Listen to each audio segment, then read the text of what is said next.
오늘 우리가 보고자 하는 민수기 28장의 말씀은 하나님께 드리는 제사에 대해서 아주 자세하게 기록해 놓았음을 볼 수 있습니다.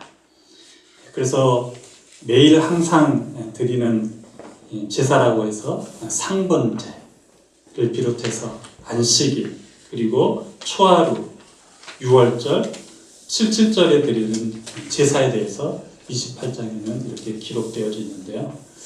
오늘 우리가 이 28장의 말씀을 전체 살펴보면서 왜 하나님께서는 이 제사를 이렇게 제정하셨고 또 이 제사를 통해서 하나님께서 바라시는 것은 무엇인가를 함께 살펴보며 우리의 삶 가운데 예배를 통한 하나님의 은혜가 얼마나 큰지, 그리고 이 우리가 예배를 어떻게 드려야 되는지 배움의 시간 될 수 있기를 주의 이름으로 축복합니다. 첫 번째로는 1절부터 8절에 보시면 매일 드리는 상번제를 드릴 것에 대해서 하나님께서 제정하셨습니다. 상이라는 것은 항상 상, 그러니까 매일 항상 뭐 하라는 거죠? 제사를 드리라는 거예요. 매일 항상 예배를 드리라는 것입니다. 자, 1절부터 3절 같이 한번 읽어볼까요? 시작.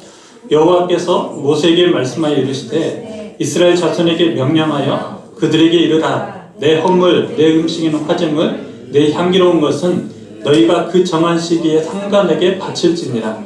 또 그들에게 이르라. 너희가 여호와께 드릴 화제는 이러하니 1년 되고 흠없는 순양을 매일 2마리씩 상번제로 드리되. 이처럼 하나님께서는 이스라엘 백성들을 향하여서 바라시는 것이 있는데 그것은 매일 뭐 하라는 거죠? 상번제를 드리라는 거예요. 그것도 주야로 아침에와 그리고 저녁에. 자, 특별히 오늘 본문에서 우리가 기억해야 될 것은 여기서 매일 상번제를 드리라.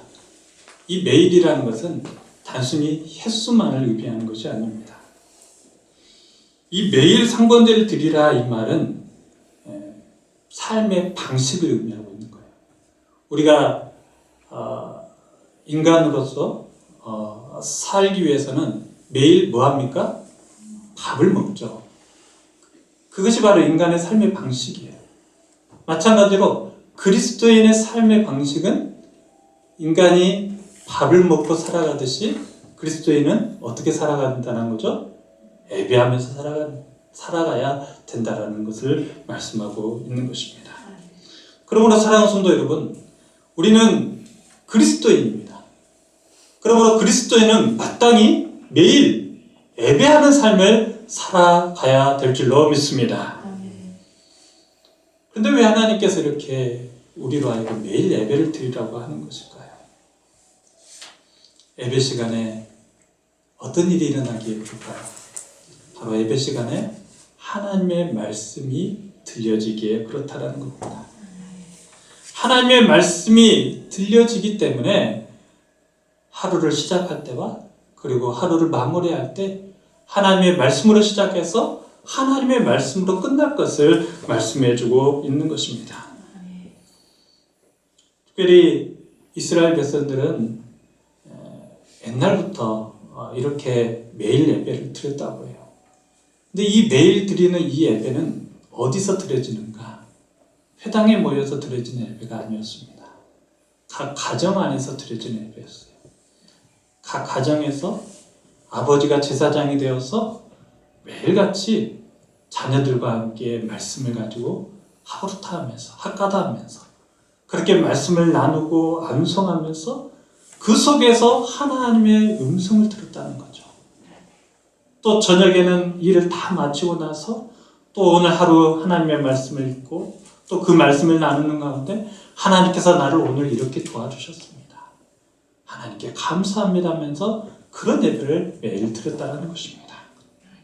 그러니 사랑하는 성도 여러분, 우리도 우리의 정체성이 진정 그리스도인이라면 우리도 매일 예배하는 삶을 살아내실 수 있기를 주의 이름으로 축복합니다. 그래서 매일 아침 먼저 여러분이 있는 그 자리에서 예배하십시오. 예배하라는 것은 말씀을 들으라는 거예요. 말씀을 들으라는 것은 여러분 그 자리에서 말씀을 읽고 시작하라는 거예요. 아멘. 그리고 말씀을 읽는 가운데 하나님의 음성을 들으십시오. 하나님께 오늘 내게 뭐라고 말씀하시는지, 그리고 그 말씀을 통하여서 나의 부족한 부분들, 허물들을 발견하고서는 그러한 부족함과 허물들을 오늘 하루는 내가 보이지 않으리라, 그런 결단도 해보실 수 있기를 바랍니다.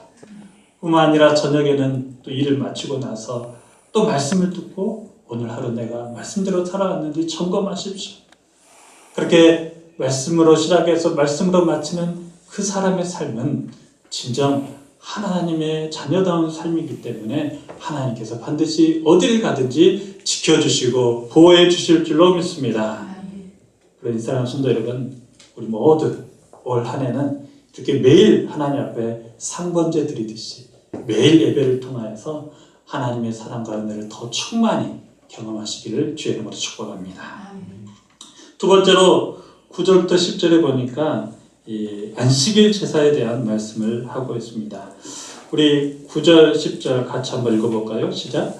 안식일에는 1년 되고 흠없는 순양 2마리와 고운 가루 10분의 2에 기름 섞은 소제와 그 전제를 드릴 것이니 이는 상번제와 그 전제 외에 매 안식일에 번제니라.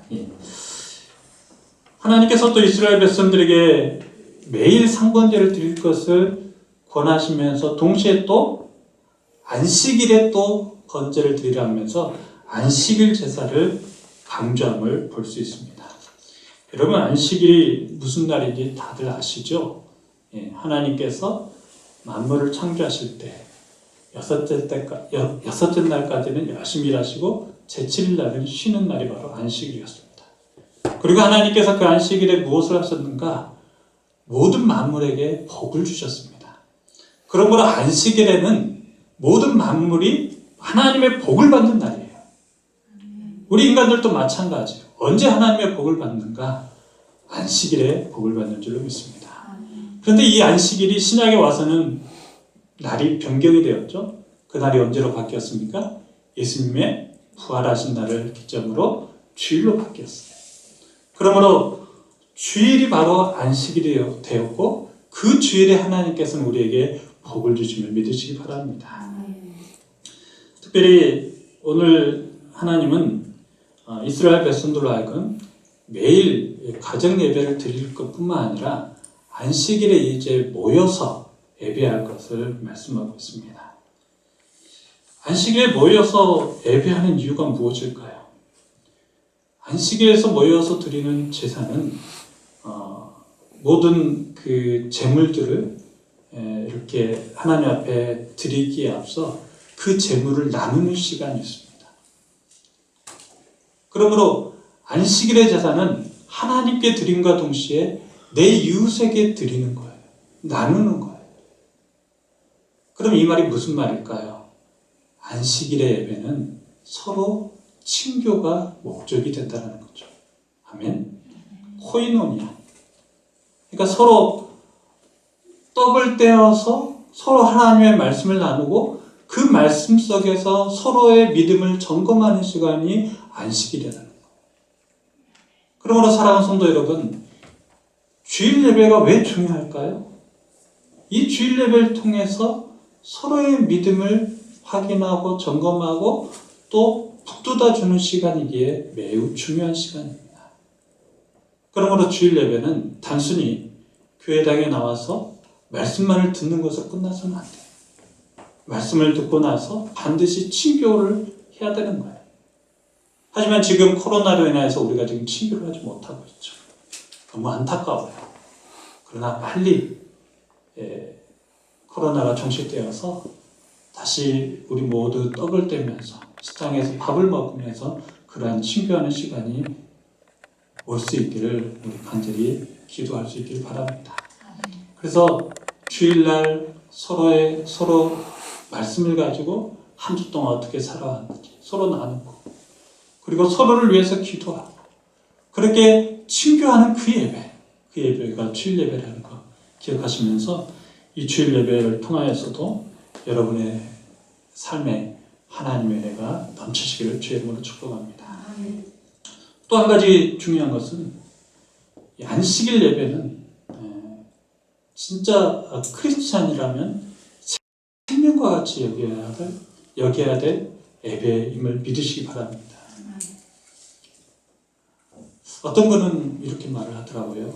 요즘 이 코로나로 인해서 삶의 방식이 바뀌어서 그런지 몰라도 목사님 굳이 그렇게 주일날 모여서 예배해야 됩니까? 꼭 주일날 교회 가야 됩니까? 이렇게 말씀하시는 분이 있어요. 예, 물론 집에서도 예배할 수 있겠죠. 그렇지만 그 예배가 참 예배가 될 수 없다는 겁니다. 왜냐하면 안식일 예배의 목적은 어디에 있다고 그랬죠? 서로 만나서 교제하는 데 있기 때문에. 이 만남과 교제는 두 가지로 나누어지는데 하나님을 만나는 것과 내 이웃의 만남입니다. 아멘. 그러니까 안식일 예배 때 우리가 이곳에 와서 하나님을 만나면서 동시에 하나님의 자녀들, 내 식구들을 만나는 시간인 거예요. 뿐만 아니라 이 안식일 예배는 우리의 몸과 마음 그리고 우리의 재물을 하나님께 드림과 동시에 내 이웃들에게도 같이 나누는 시간. 아멘. 그러므로 이 안식일 예배가 얼마나 중요한가 우리는 기억해야 될 것입니다. 그래서 저는 줌으로 들어오신 분들도 그냥 이 예배가 끝나고 바로 그냥 화면 끄지 마시고 조금이라도 인사하고 교제하고 그리고 조금이라도 더 친교하는 시간을 갖고 이렇게 나가셨으면 좋겠다는 생각을 해요. 그리고 할 수만 있다면 주일날에는 모여서 예배 드릴 수 있길 바랍니다. 그렇게 우리가 예배할 때 우리의 믿음도 성장할 것이고 또 함께하는 믿음의 식구들의 믿음도 성장할 줄로 믿습니다. 그렇게 예배하심으로 우리 교회 공동체가 날마다 하나님의 은혜가 넘치기를 축복합니다. 세 번째로 11절부터 15절에는 초하루에 드리는 제사에 대해서 말씀하고 있습니다. 우리 11절 같이 한번 읽어볼까요? 시작. 초하루에는 수송아지 2마리와 순양 1마리와 1년 되고 흠없는 순양 7마리로 여호와께 번제를 드리되. 하나님께서 또 이스라엘 백성들에게 매일 제사를 드릴 것, 안식일에 제사를 드릴 것, 그 다음에 또 어디 드리라고요? 초하루에 제사를 드리라고 말씀하고 있습니다. 초하루. 여기서 초하루라는 것은 달의 첫날을 의미하는데요. 이스라엘 백성들에게 있어서 이 달의 첫날은 종교적인 절기의 날이라고 합니다. 그래서 개역 성경에 보면 이 날을 월삭이라고 적혀져 있어요. 월삭. 또 이 초하루 날에 어떤 일을 하게 되는가 보았더니 민수기 10장 10절 같이 한번 읽어보실래요? 시작. 또 너희의 희락의 날과 너희가 정한 절기와 초하루에는 번제물을 드리고 화목제물을 드리며 나팔을 불라. 그로 말미암아 너희 하나님이 너희를 기억하시리라. 나는 너희 하나님 여호와니라. 아멘. 초하루 날에 번제를 드리면서 뭐 하라고요? 나팔을 부르라는 거예요. 나팔을. 여러분, 당시 나팔은 어디에 사용되어지는 거죠? 전쟁 때. 특히 적군과의 전쟁 시에 지휘관의 말소리를 들을 수 없다 할지라도 나팔을 통해서 전진과 퇴각을 명령하게 되어 있었습니다. 그리고는 거기에 참여한 군인들은 적과 한참을 싸우다가도 이 나팔 소리에 따라서 움직여야만이 살 수 있었어요. 자, 그럼 오늘 성경에 나오는 이 초하루에 부는 나팔은 무엇을 의미할까요? 여기서 이 초하루라는 단어가 히브리어로 호데시예요. 호데시. 근데 이 호데시라는 이 단어의 그 파생 근원을 살펴보니까 하데시로 되어 있더라고요. 하데시. 이 하데시가 그러면 무슨 뜻인가 봤더니 재건하다, 수리하다, 마음을 새롭게 하다라고 되어 있었습니다. 그러므로 초하루에 부는 나팔은 무엇을 의미하는가 볼 때 백성들의 마음을 재건하다, 수리하다, 새롭게 하다라는 것을 의미하고 있는 거예요. 결국 이 말이 무슨 말일까요? 이스라엘 백성들은 한 달에 한 번씩 나팔을 불면서 그 나팔 소리에 맞춰 자신의 삶을 돌아보고 회개하면서 재건하고 자신의 마음을 새롭게 함을 말해주고 있는 것입니다. 물론 이 일을 매일 하면 좋겠죠.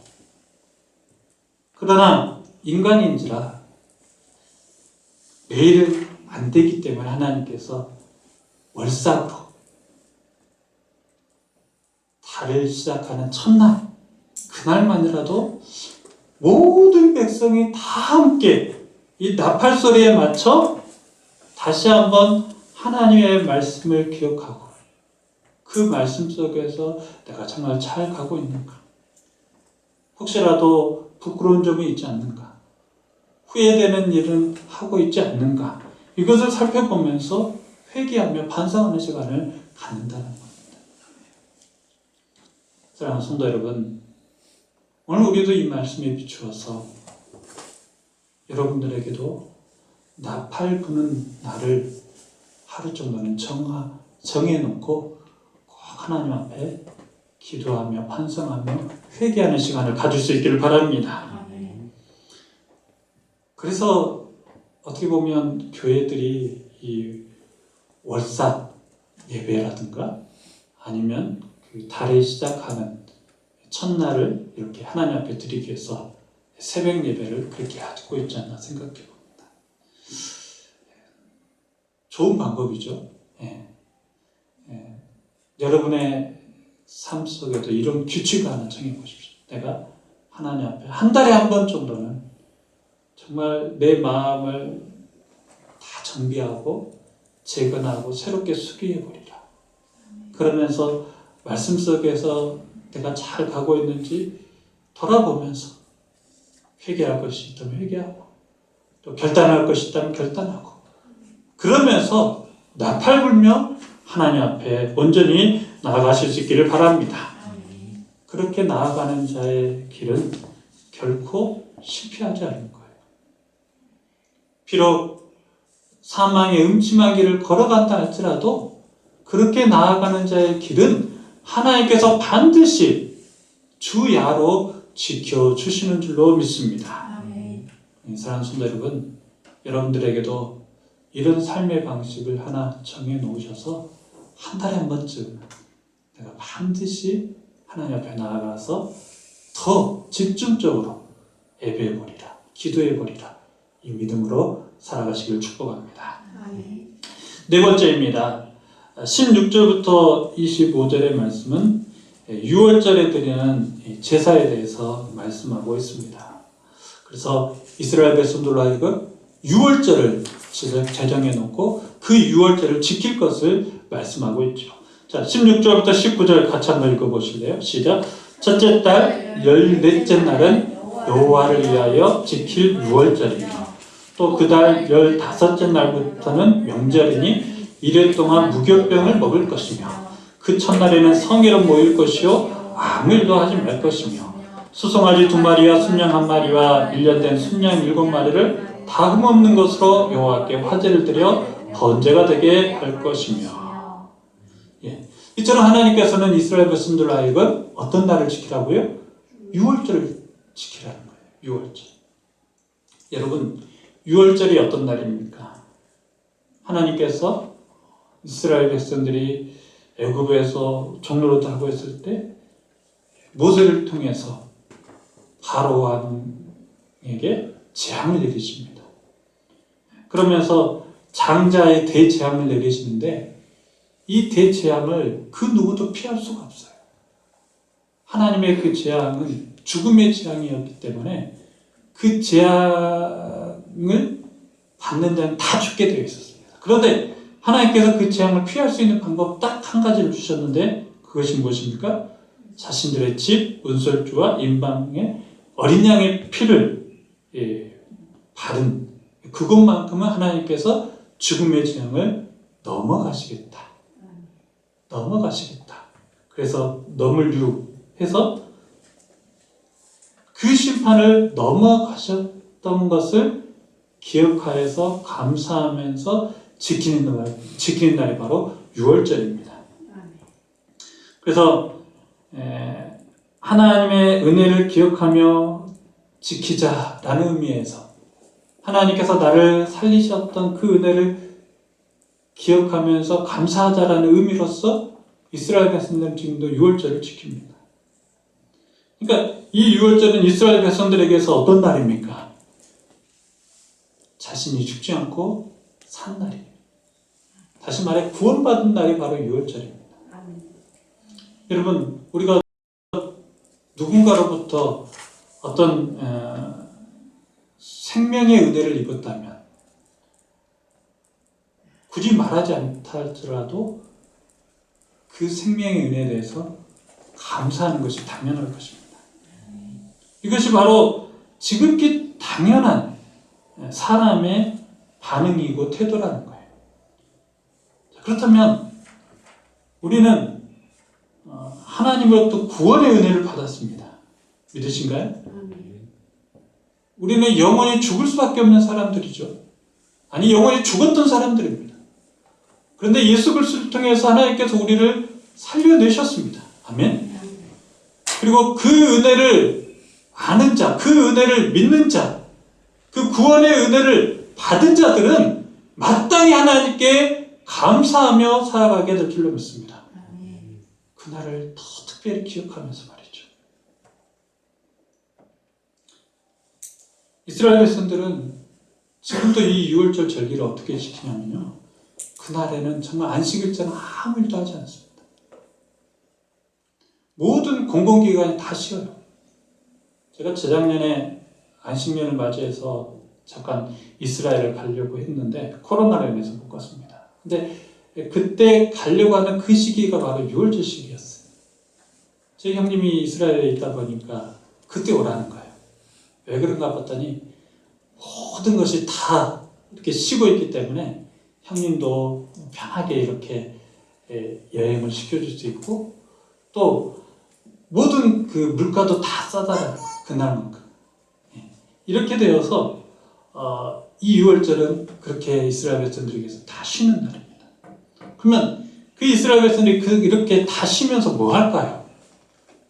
성경에 보면 각 집에서 무교병을 나눠 먹으면서 뭐 하는 거죠? 하나님의 은혜를 하나하나 떠올리는 거예요. 아멘. 특별히 집안의 제일 어르신이 그 대대로 그렇게 말씀으로 이렇게 이어받은 그 말씀을 가지고 하나님께서 우리 백성들을 이렇게 모세라는 지도자를 통해서 이렇게 출애굽시켜 주셨고, 또 이렇게 주야로 구름기둥으로 불기둥으로 인도해 주셨고, 또 우리를 이렇게 가나안까지 인도해 주셨다라는 것을 이렇게 다 이야기하면서 무교병을 나눠 먹는 거예요. 그러면서 하나님의 말씀을 이렇게 다음 세대에게 전수시키는 날 바로 6월절입니다. 그렇다면 우리도 6월절을 지켜야 되지 않을까요? 근데 이 6월절이 지금 신약에 와서는 어떤 날로 바뀌었습니까? 부활절입니다. 아멘. 왜 부활절입니까? 우리가 그날 구원을 받았기에 그렇습니다. 아멘. 그러므로 그리스도인들은 이 부활절이 되기 한 주간 동안에는 어떻게 생활을 해야 될까요? 더 하나님의 말씀을 가지고 가족들과 함께 나누는 거예요. 말씀을 가지고 하나님께서 우리를 이렇게 인도해 주셨다는 거. 그래서 우리 다음 세대가 그 하나님의 말씀을 모르지 않도록 이어받게끔 해주는 날이 바로 부활절인 줄로 믿습니다.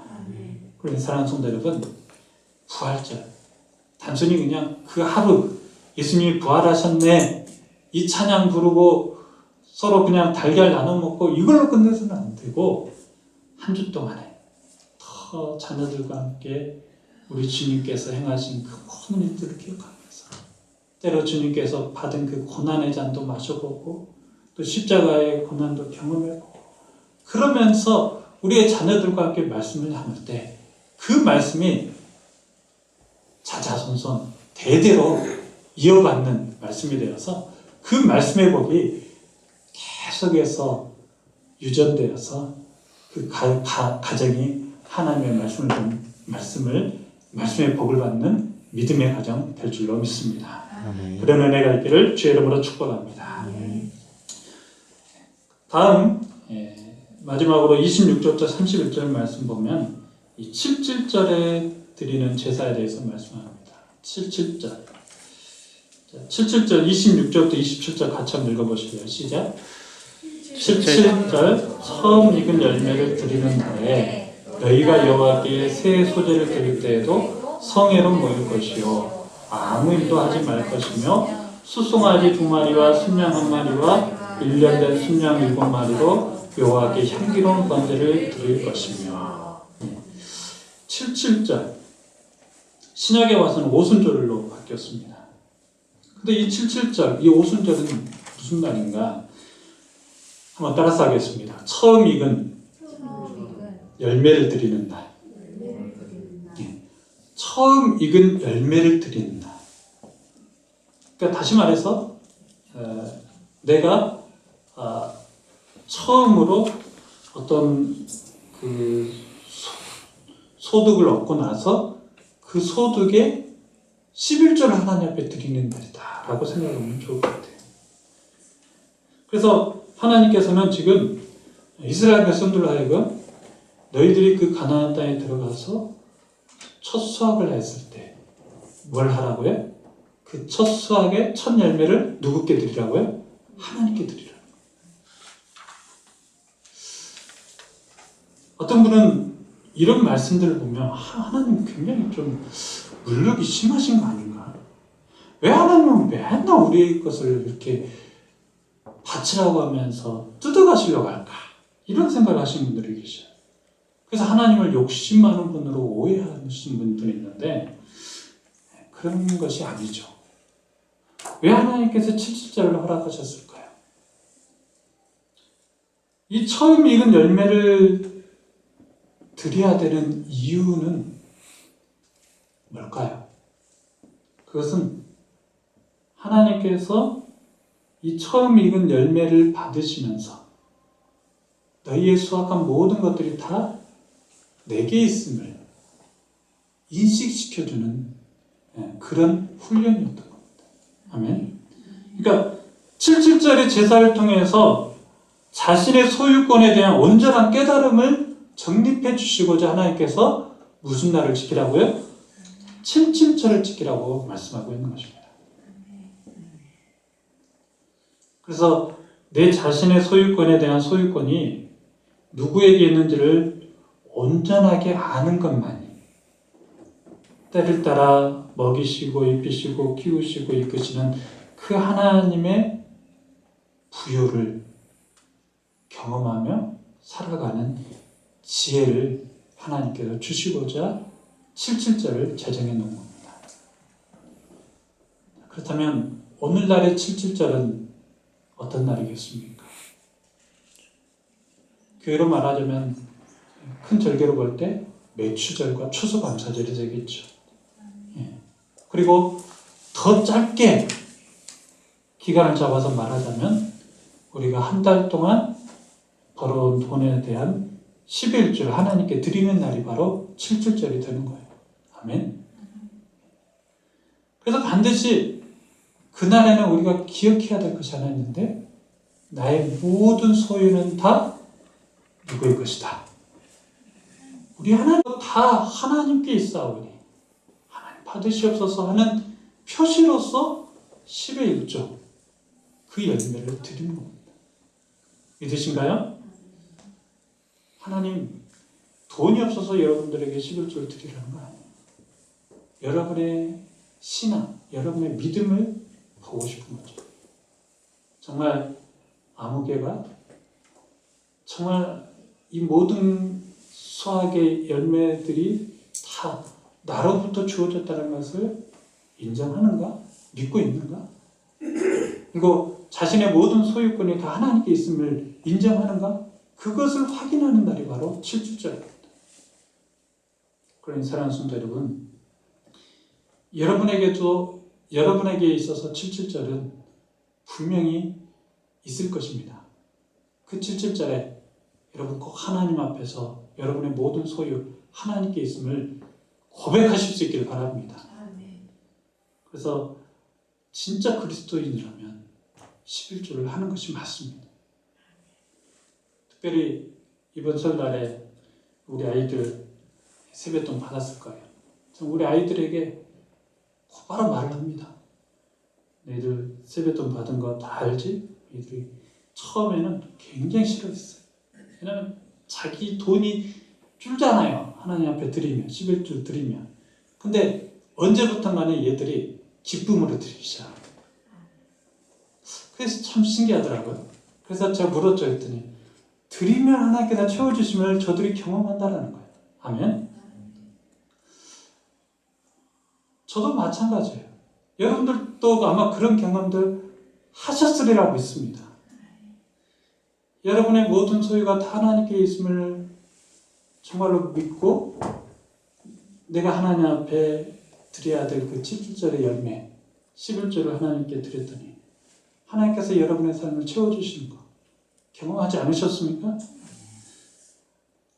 분명할 겁니다. 하나님의 소유를 인정하는 사람 반드시 하나님께서 채워주실 것입니다. 채워주실 뿐만 아니라 심지도 않았는데도 거두게 하시는 풍성한 은혜를 부어주실 줄로 믿습니다. 사랑하는 성도 여러분, 여러분이 진정으로 그리스도인이라면 이 77절을 반드시 지키십시오. 그래서 여러분의 수확한 모든 것에 10의 1조를 하나님 앞에 드림으로 하나님 내 모든 것이 다 하나님께로부터 비롯되었사오니 하나님 다 받으십시오.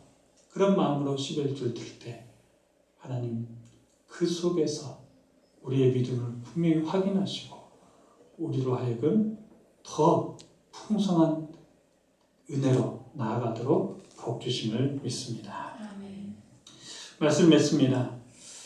오늘 하나님은 이스라엘 백성들에게 하나님의 자녀라면 반드시 지켜야 할 삶의 방식을 우리에게 아주 자세하게 가르쳐 주시고 명령하셨습니다. 이것은 우리에게도 마찬가지예요. 우리가 예수 그리스도를 믿고 그리스도인이라는 이름을 가졌습니다. 그렇다면 그리스도인다운 삶의 방식이 있어야 할 거 아니겠습니까? 그리스도인의 삶의 방식은 다른 것이 아닙니다. 첫 번째로 뭐 하는 겁니까? 매일 예배 드리는 겁니다. 아멘. 그리고 주일에 나와서 더 특별한 예배를 드리는 거예요. 그리고 또 한 달에 한 번쯤은 정말 하나님 앞에서 내 자신을 돌아보면서 내 마음을 새롭게 하는 시간을 갖는 거예요. 뿐만 아니라 나를 구원하신 그 하나님의 은혜를 생각하면서 그 주 예수 그리스도의 구원의 은혜에 감격하는 그날을 또 맞이하는 겁니다. 마지막으로 나의 모든 생활의 소유권은 다 하나님께 있사오니 순간순간 하나님께서 주신 모든 열매들에 대해서 10의 1조를 드리는 것. 이것이 바로 진정 그리스도인의 삶의 방식임을 여러분 믿으시고 그렇게 살아가시길 주의 이름으로 축복합니다. 그렇게 살아가는 사람 우리 교회 올 한 해 표어처럼 말씀대로 믿고 말씀대로 살기 때문에 말씀대로 하나님의 복을 누리게 될 줄로 믿습니다. 저는 우리 서울의 모든 식구들이 그 말씀의 복을 날마다 누리면서 하루를 살아도 기쁘게 살아가고 하루를 살아도 감사하며 살아가기를 주의 이름으로 축원합니다. 하나님 감사합니다.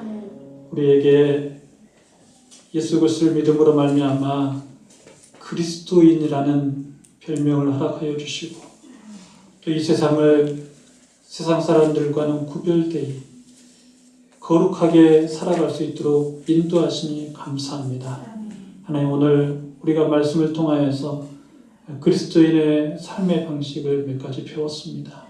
하나님 이 방식들을 하나님 우리의 삶 가운데 그대로 적용함으로 말미암아 하나님의 사랑이 얼마나 크고 또 하나님의 은혜가 얼마나 위대한가를 날마다 깨달으면서 우리의 삶 가운데 하나님 주시는 놀라운 그 천국의 복을 누리며 살아갈 수 있도록 인도하여 주시옵소서.